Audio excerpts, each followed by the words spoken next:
Was that why you married me? Amaka asked, breathing hard. Was that why you always refused to make love to me all this while? I thought it was because you were a pastor and you don't know how to touch a woman. So it was really because you were only interested in my daughter. You only wanted her all this while. So this is all your handwork? You only came to ruin my girl's life, Pastor Orgy. Oh God. Amaka broke down in tears. She could not believe her eyes. How could her adorable and lovely husband be capable of what she was hearing? How was this even happening? How could she have been so blind to everything that has been going on in her home? Amaka was a single mother of 29 years old. She was a uniquely beautiful and independent woman who ran a nice clothing boutique at the heart of Lagos. Her daughter's name was Abby. Abby was the apple of Amaka's eye. She was chocolate and sparklingly beautiful. And she possessed the sweetest smile you could ever see. Her presence in any room drew people like a magnet to her. She carried an innocent charm that amazed everyone she met. She was also very intelligent and respectful. Everyone who knew Abby loved her. Amaka felt that she was a very lucky woman to be blessed with such a beautiful treasure. Abby's father disappeared from their lives when Abby was only 3 years old, leaving Amaka to take care of herself and their daughter.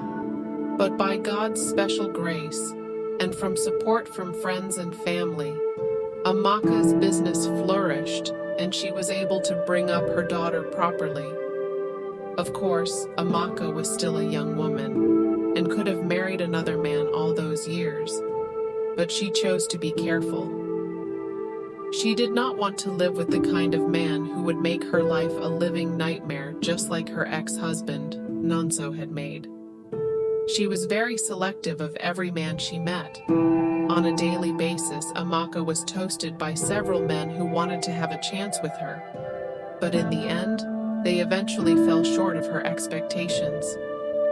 One particular thing Amaka always looked out for was if the man would be comfortable with raising her child. Unfortunately, each time Amaka met a man, he would profess his undying love for her in so many ways, and Amaka will decide to give him a chance. Everything about the relationship would move smoothly until the man discovered that she had a child. The man's face will drop like someone who has just heard bad news.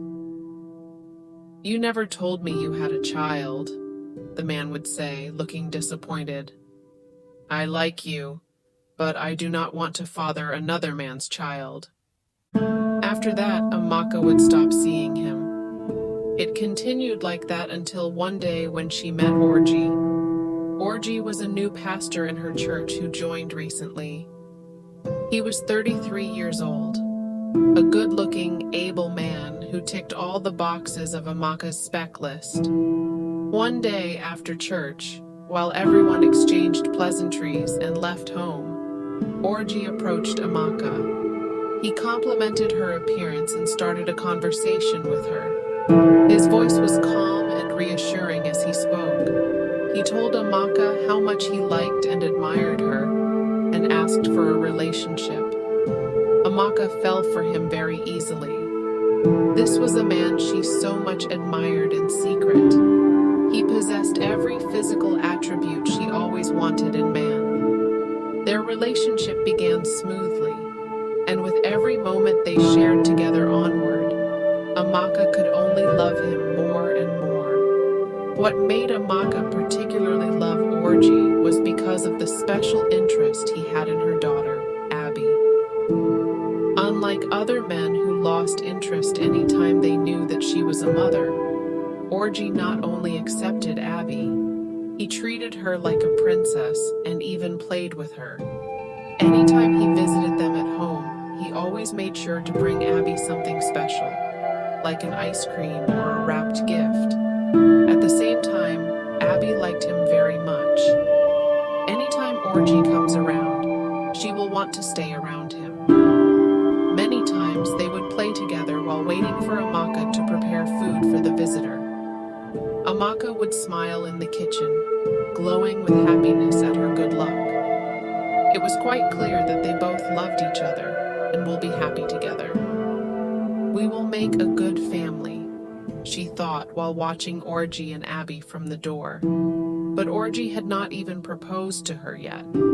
It was 6 months into the relationship and Amaka was already restless.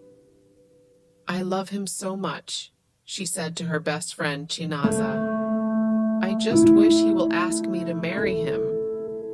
"I have never seen you fall for a man like this," Chinaza said. "What makes him so special?" "My dear, he is simply everything I want in a man. He will make my life complete." Amaka's dreams came to pass in a spectacular way. One day, when the church was having a couple's night, Pastor Orji walked up to Amaka's chair. He knelt down right in front of her and asked her to marry him. Amaka could not contain her joy. It was unbelievable. She had always imagined this moment and wished for it for a long time, but she did not expect it to happen like this. She shed tears of joy and accepted him with all her heart. It all felt like a dream to her. When she went home, she told Abby all about it. Abby was so excited. She was happy that she is now going to have a father, after all these years without one. Orji and Amaka performed their wedding ceremony in church 1 month later. Everyone congratulated the couple and wished them a happy married life. Amaka felt like the luckiest woman in the world. Many times she pinched herself several times to feel that she was not dreaming. It was clear that they would become a very happy couple. Amaka and Abby moved into Pastor Orji's apartment immediately after the wedding. Amaka had gotten herself a good man, and she was determined to make things right with her second marriage. On the first night after the wedding, as the couple tried to get intimate with one another, Amaka observed that Orji did not put any effort into satisfying her in bed. He seemed to be disinterested in what she was doing, and soon adjusted to the other side of the bed to sleep off. Amaka looked at him in surprise, trying to understand why he acted like that. Maybe he is tired, she thought, rolling to the other side of the bed. I'll try again tomorrow night. But every night after that remained the same. Orji never tried to introduce any form of intimacy between them, and whenever she tried, he seemed to act as if she was forcing him to do what he does not want to do. Amaka tried all she could to put him in the mood. She prepared his favorite meals, dressed as provocatively as she could in the house, and tried to make herself attractive in every way. Yet Orji remained the same, looking away as if she was just a piece of wood. Amaka refused to complain or confront him over it, afraid that he might feel offended and take it out on her. She decided to let him be. One day everything will fall into place, Amaka assured herself. He will eventually come around and do the needful. The only person that Orji was really interested in was her daughter, their daughter Abby. He acted as if she meant the world to him. Anytime he went to the supermarkets on shopping, he never failed to buy something for her. He carried her around and played with her like she was his own daughter. It was a big surprise to Amaka. She had never in her wildest dreams ever imagined that a man could take care of her daughter so well. Little Abby was the happiest girl in the world. Whenever she came back from school, she would run excitedly and hug Orji with so much passion. She called him Daddy, like she would normally call her real father, and spent as much time as she could with him. One thing that Amaka was grateful about was the fact that Orji was always available for their daughter. Aside from his job as a pastor, Orji was a remote worker who works online with his laptop and phone every day. Therefore, he hardly left the house to go anywhere, except to organize church activities with the senior pastor. This gave him the chance to always spend time with 7-year-old Abby after she returned from school every day. He would help her do her homework and help her rehearse everything she has learnt in school. Amaka was a busy businesswoman who hardly paid much attention to her daughter's academic life. Abby was only good in school because Amaka had employed a lesson teacher to help her daughter every day after school. But as soon as Orji came into the picture, he told the lesson teacher to stop coming. "I will handle her myself," he promised Amaka when she tried to argue. "I want to make her my responsibility." Amaka agreed. Who was she to stand against him? There was something Amaka always observed anytime she was at home with her new husband. She noticed that he was always staring at Abby as she walked about in the house without taking his eyes off. Amaka was curious. One day, she stood by the door and watched him as he stared at Abby absent-mindedly, like a man who is admiring his wife. "Why are you staring at her like that?" Amaka asked her husband one Sunday evening. He was relaxing comfortably and gazing at Abby for a very long time as she played with her toys in the room. He was not aware of being watched by Amaka when she stepped into the room. "Oh, I'm just watching her play," he stammered and smiled.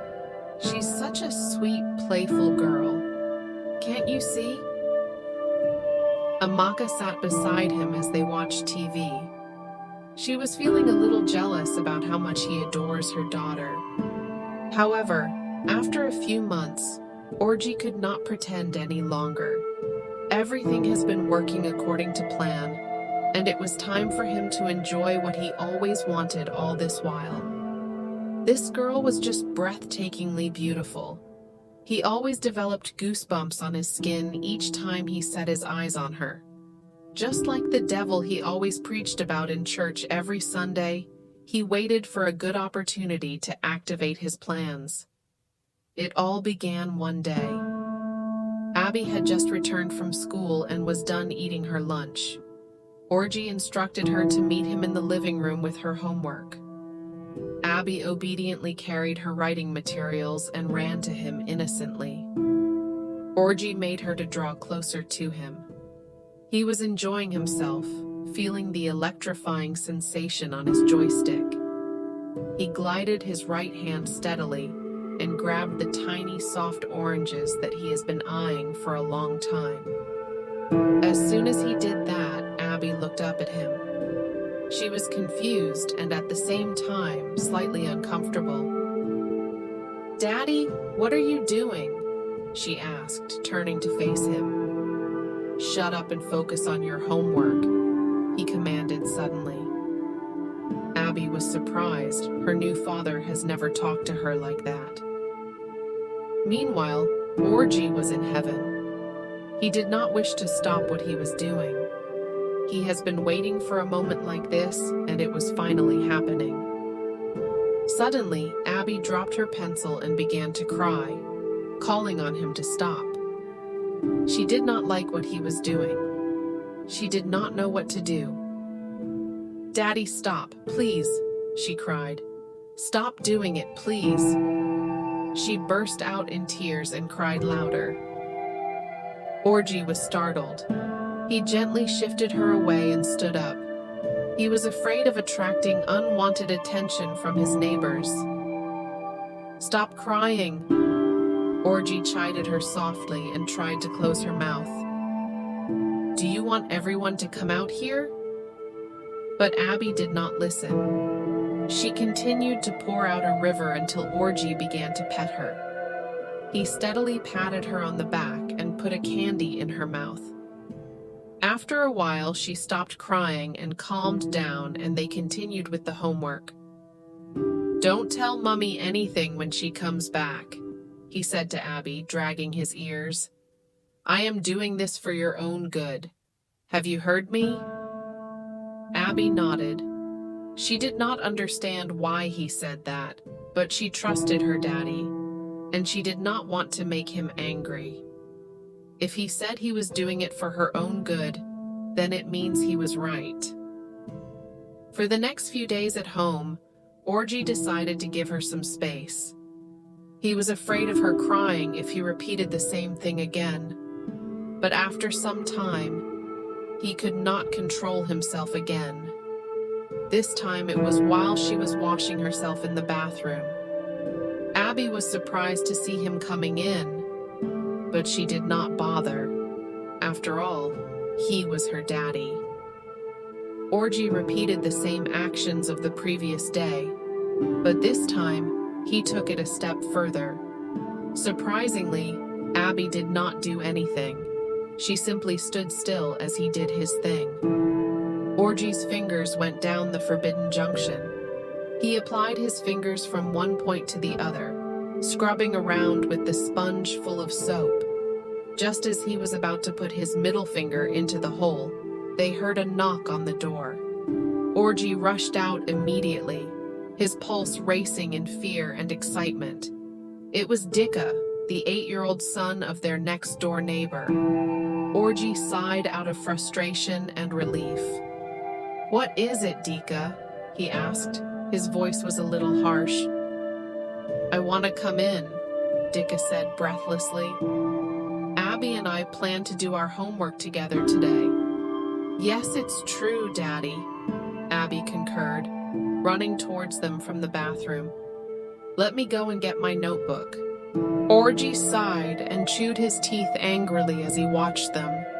They sat down by the table and began to get busy with schoolwork. Orgy was filled with resentment at Dicka for coming in at the wrong time, at the very time he was swimming in ecstasy. As soon as he left, Orgy drew Abby to himself and gave her a stern warning.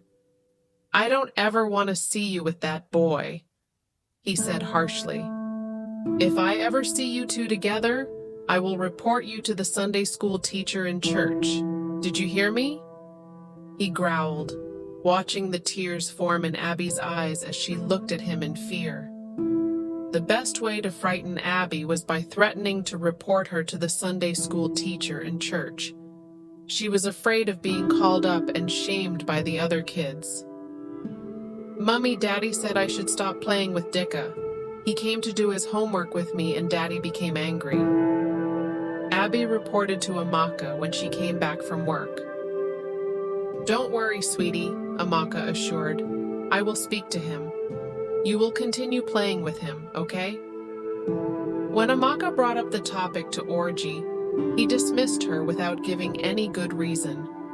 Amaka pressed him to tell her why. "He's a bad influence on her," he simply said.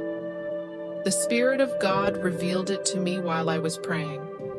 The boy is carrying an evil spirit." Amaka was astonished at what he said, but she refused to press the matter. Since he claimed that it was the Holy Spirit that revealed it to him, then so be it. She did not want to argue with a man of God simply because he was her husband. The next day was Saturday, the only day when both Orgy and Abby stayed at home together all day. As soon as Amaka left for her business, Orgy closed the door firmly after her and went inside, licking his lips in anticipation. He played around the house with Abby for some time, waiting for the right moment. As soon as she began to get sweaty, Orgy ordered her to go into the bathroom and wait for him. She obeyed innocently. Little Abby was such a good girl. She never argued against her stepfather. That Saturday afternoon, Orgy revealed his true, monstrous nature. Taking advantage of their time together, he cornered young Abby in a vulnerable situation. The innocent child, who trusted him as a father figure, found herself trapped in a situation she could not explain. Though she sensed something was terribly wrong, her 7-year-old mind couldn't fully comprehend the evil that unfolded. Abby's heart pounded with fear as she realized this was different from normal parental care. She trembled, frightened and confused by his inappropriate behavior. When he took her upstairs, her instincts screamed that something was horribly wrong. Through tears, she tried to protest, but Orgy silenced her cries with his hand, caring only about his own evil desires. The trauma of that afternoon would leave deep psychological scars on the young child. Orgy had finally revealed his true purpose. This was the culmination of his calculated plan, the reason he had manipulated his way into their lives. In that moment, any pretense of being a loving father figure vanished, replaced by the reality of a predator who has gained access to his intended victim. Abby stopped screaming when Orgy achieved an intense sensation and stopped his activity. She laid on the mattress as tears flowed down her eyes. She could not even get up, talkless of to walk around. Orgy laid there for some time, feeling the pleasure of achieving the fruit of his labor. Yes, Abby was the fruit of his labor. He had begun to set his eyes on her immediately after he joined the church.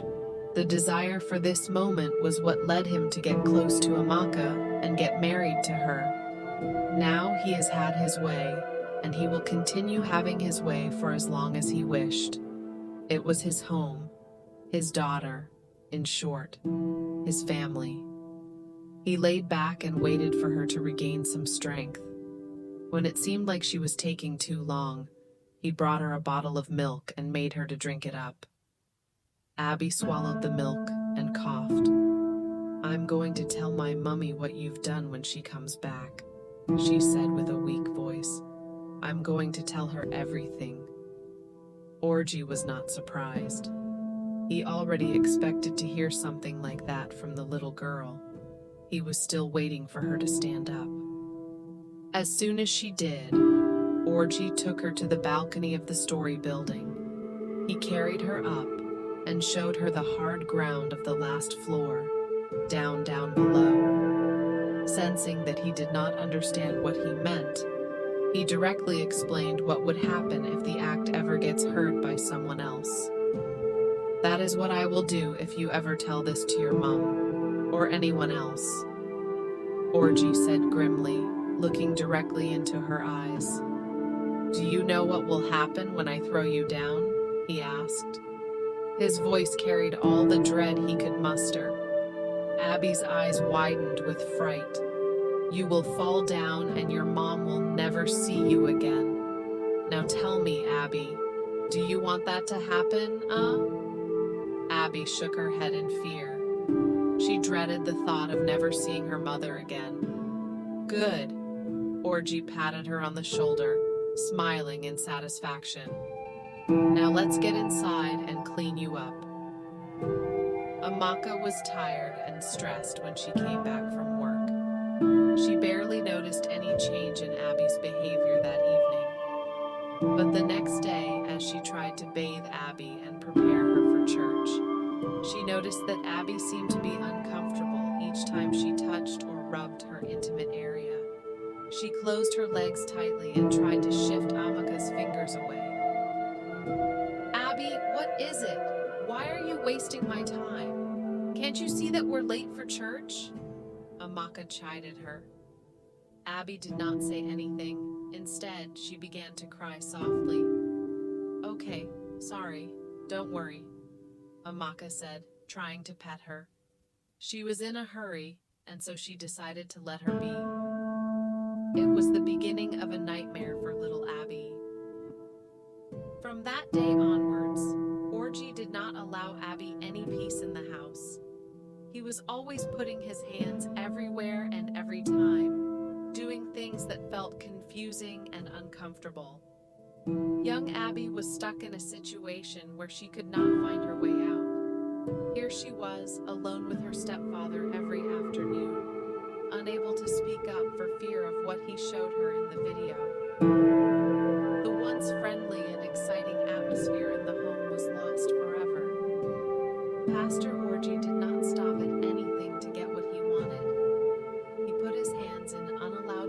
classes at every given opportunity. From time to time, he took her upstairs and exercised his joystick inside the delicate regions, not caring about her feelings as he enjoyed himself. Abby may not really have understood what he was doing, but somehow she knew that it was bad. She had nowhere to turn to, no one to ask questions or even report the situation. Each time she felt tempted to report Orgy to her mother, she remembered the video he showed her and the warning he spelled out to her on the first day. And so she chose to close her mouth and keep the secret going. The typically lively and cheerful Abby suddenly became dull and withdrawn. It did not take long for her mom to notice a new version of her girl. One night, as she lay with Orgy after putting Abby away to sleep, she turned at her husband and asked, "Honey, haven't you noticed anything about our Abby now? She's not acting like the same girl she was." Orgy smiled uneasily. "My dear, all children are like that. Today they are happy and cheerful, and tomorrow they're something else. I would not worry too much if I were you," he said. "I'm worried," Amaka said. "She's not the same sweetheart I gave birth to. I will try and talk to her tomorrow morning. Maybe there's something bothering her." The following morning, Amaka sat alone with her daughter and tried to get her to talk. "There's nothing wrong with me, Mummy," little Abby said and looked at the ground. She could not look Amaka directly in the eye. "Just talk to me, sweetie. Is there anything bothering you?" Amaka asked, sensing an unusualness in Abby's tone. "No, Mummy, I'm fine," Abby promised, looking away again. "Well, in that case, let me be on my way to work. I'll see you in the evening. Please work hard in school. Goodbye." One Saturday afternoon, in the middle of a session, Orgy and Abby heard a knock on the door. Orgy rushed out, only to meet Shinaza, Amaka's friend who had traveled out of town recently. After exchanging the usual pleasantries, Shinaza asked to see Abby. She was carrying a special, well-wrapped travel bag gift for her. "Abby is fast asleep," Orgy lied. "I don't think she wants to be disturbed." "Fast asleep? I thought I heard her crying just now." "Oh, you mean Abby?" Orgy scratched his head in confusion. "She just started crying a few minutes ago in her sleep. It seems she saw something in her dream." Just then, Abby walked up to them and greeted Auntie Chinaza, wiping her teary eyes. Chinaza was concerned. She carried Abby and began to pet her. "Auntie, tell Daddy to stop," she complained, clutching onto the slender woman. "To stop what?" Chinaza asked, her eyes full of concern. Orgy eyed Abby sharply and she composed herself. "Don't mind her," Orgy said, faking a smile. "We've been playing inside." Chinaza handed Abby the gift and left after a while. Her instincts told her that something had been going on before she knocked on the door, but she could not tell what. She decided to mind her business. Abby was alone in her own world. The once bright and lovely little angel became a shadow of herself.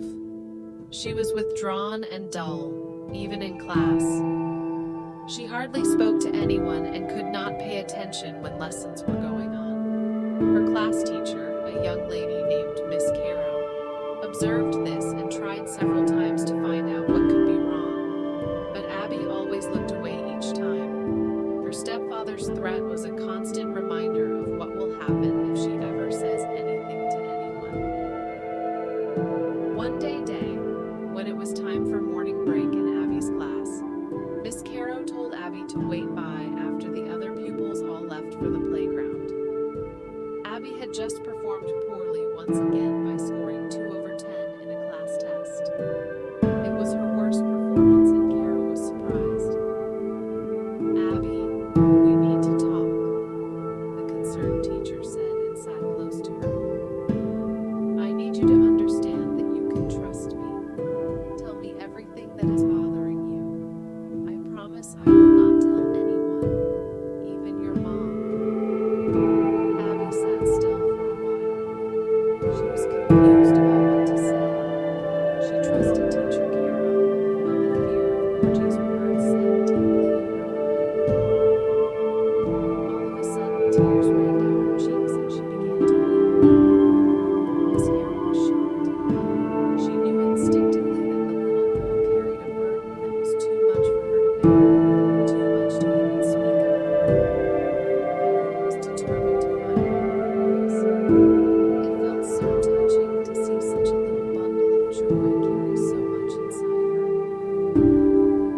end of the term, Abby came last in class, to the surprise of everyone who knew her. As Amaka stared into the result sheet, she was flabbergasted and speechless. She went over to meet Abby's teacher. "What is this?" Amaka yelled angrily. "Why did my daughter come last in class? This has never happened before." Miss Caro tried to calm her down. She explained that little Abby has suddenly become withdrawn and inattentive in class. But Amaka was not in the mood to listen. She spoke angrily at Miss Caro, accusing her of being partial towards her daughter. She threw the report card on Caro's face and dragged Abby out of the school premises. When they got home, Amaka sat down and began to sob. Deep down, she knew it was not the teacher's fault. She had failed as a mother in looking after her daughter's academic activity due to her pursuit of business engagements. As she stood up, she vowed in her mind to be more mindful and attentive of Abby's schoolwork from the following term. During the holidays at home, Orgy never stopped his constant inappropriate activities with Abby. One day, Abby complained to Amaka that she was tired of staying at home and would love to always join her in the boutique. Amaka would have agreed, but Orgy stepped in. He insisted that Abby has to stay at home with him. She has to stay at home and learn how to read and write properly, so that she will not perform so badly in school next term, Orgy said. I want to take it upon myself to make her better academically. What he said seemed to make sense, and Amaka agreed with him. She ignored her daughter's insistent demand and made her stay at home. Pastor Orgy was having the time of his life. He was able to dictate Amaka's actions and decisions in their home, and at the same time, control their little girl. He continued to do his thing with Abby in the house almost every day. Each session always ended with Abby weeping silently, and Orgy smiling widely in pleasure and feeling pleased with himself. Abby was trapped in a world controlled by a sadistic man who had played an expensive trick on both mother and daughter, making them believe he was the best thing to happen to them. She could not confide in anyone, not even her mother, afraid of what the consequence would be. One day, she was watching a movie alone at home, after Orgy left for a program in church. The movie portrayed the vivid experiences of a boy who was a victim of constant mistreatment from a next-door neighbor. One scene in the movie made her heartbeat stop for a second and open her eyes widely. The neighbor in the movie was chasing the frightened boy around the garden. The boy ran into the house and made for the kitchen. The neighbor continued to chase him. In a moment of desperate action, the young boy pulled a fry pan and landed it across his face. Just then the television went off and Abby sat still, pondering. It felt like the movie was specially made for her. Her heart began to pound. The solution to her problems flashed in her mind's eye. She knew exactly what she was going to do. The next day was no different from every other day. Orgy continued to put his hands around her intimate areas, and eventually carried her upstairs as usual. After the act, he was surprised that she did not cry as usual. Abby laid on bed for a while, and eventually left the room without saying anything. Her stepfather was surprised. Maybe she's becoming used to it, he thought, watching her leave the room. Abby made her way quietly to the kitchen and waited. She gently carried the blade her mom usually used for trimming vegetables and other ingredients for cooking and stood still. Soon Orgy began to call her name. He was worried about what she could be up to. Abby. He yelled her name severally but received no response. Where are you, Abby? Orgy walked around the house in search of her. He found his way to the kitchen and there she was, standing alone and looking at the door. He did not notice what she was holding. Abby stood still, waiting for him to come closer. Abby, what are you doing here? And why did you ignore me when I called? Orgy asked. Abby looked at him without saying a word. It's you I'm talking to, he yelled. And what are you doing with that thing? Give it to me. He came close and tried to take it away from her. And that was the moment. 1 second Orgy was bending over to Abby, the next second he was on the floor, writhing in pain, as large volumes of dark red liquid flowed out of his abdomen. He began to cry out in pain. Abby's mouth was wide open in shock. She could not believe what she had just done. She walked silently out of the room and ran out of the house onto the deserted road, not knowing where to go. Orgy dragged himself around on the tiles. He began to scream and cry out for help. Somehow a neighbor was alerted and she ran in to help him. Orgy was rushed to a clinic nearby. He was unconscious when they arrived. The emergency unit began to attend to him immediately. Meanwhile, little Abby continued to run. She had no idea where she was fleeing to, or even why she was running. She just wanted to get away from the house as far away as she could. She could not wait to see what will happen as soon as everyone finds out what she has done. Was Abby eventually discovered and brought back home? Will Orgy live up to the truth and pay for his sins? To find out what happened next, subscribe to this channel and turn on the notifications bell for more intriguing stories like this. Also, tell us if you were touched by everything that happened in this true life story. Link to the part 2 is in the comments section.